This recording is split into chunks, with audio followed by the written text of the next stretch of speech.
Hello everyone, welcome back to my channel Initial Solution. In this video I'll show you how to fix Facebook loading problem. So if you face this kind of problem, then first of all you need to update your Facebook from Play Store. So I have already updated my Facebook from here. Then go for settings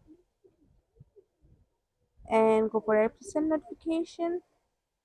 Click on this Facebook from here, then go for storage and cache.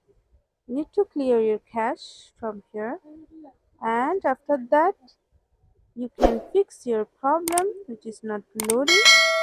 So that's it. Hope this video helped you. If it did, then please like, comment and share. Subscribe to our channel and don't forget to hit the bell icon for more videos.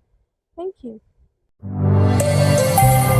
This video is sponsored by Xirosoft. Xirosoft offers graphic design, UI UX design, digital marketing, and web development. Elevate your brand with Xirosoft today. For more details, check the description box.